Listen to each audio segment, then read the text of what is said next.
Hi, my name's Simon Roberts. I'm a British photographer and I live in Brighton in the UK. I was born in 1974. I'm going to talk to you briefly about my project We English, which is being exhibited as part of the Kaunas Photo Days festival.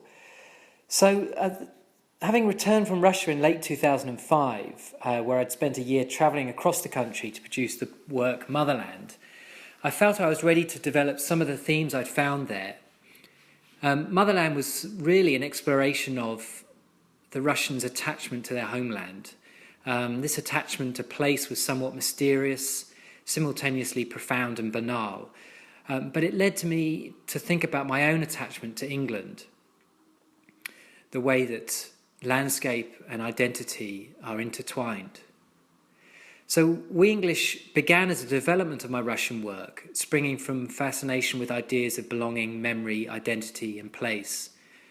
And We English would also be a journey, but not quite as epic as the one across Russia, but nonetheless involving a Talbot Swift motorhome, my pregnant wife, our 2-year-old daughter, and a 4x5 large format camera. Of course, there is a long and rich history of documentary surveys of British photographers that have captured the social, political, and cultural landscape of England and Britain. People like Sir Benjamin Stone, Bill Brandt, Tony Ray Jones, Martin Parr and John Davies. However, the comparative lack of contemporary studies over the past decade was encouraging. My generation of photographers have often travelled abroad to make work, so it suggested that my project might be a timely one. With We English, I decided I would move away from photographing the individual and engage instead with the idea of the collective, of groups of people populating the landscape.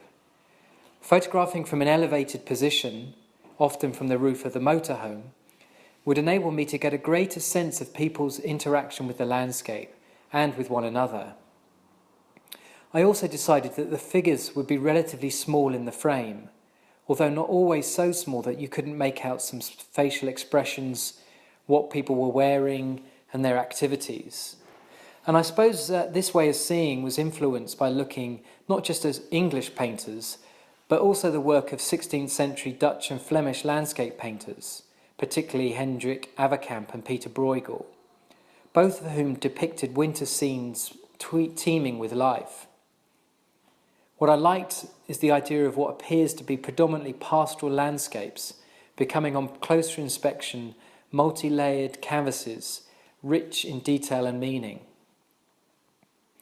I set myself a fairly rigorous framework within which to work, in terms of the geographical boundaries, looking at England, not Britain, which for me was more politically interesting, particularly given devolution and the debate in Scotland at the moment. But also composition, so looking at landscapes and not just portraits as I had done in Russia. I also fixed on leisure as a thematic starting point. For me, looking at leisure struck as a kind of thought-provoking way of exploring England's shifting cultural and national identity. They seem to say much more about who we are than, for instance, what we do in the workplace. Leisure activities can be aspirational, revealing as much about how we see ourselves as how we wish others to see us. And landscape is an intrinsic part of these leisure experiences. It's a commodity. We consume it, we utilise it, and we make it ours, even though we rarely own the landscape. So I decided to produce a series of detailed colour landscape photographs, tableau scenes, which would record places where groups of people congregate for a common purpose and shared experience. There are strands of social documentary and also anthropology running through We English. I wanted to address the layering of social activities and of history and the different ways in which landscape is used and how it changes over time.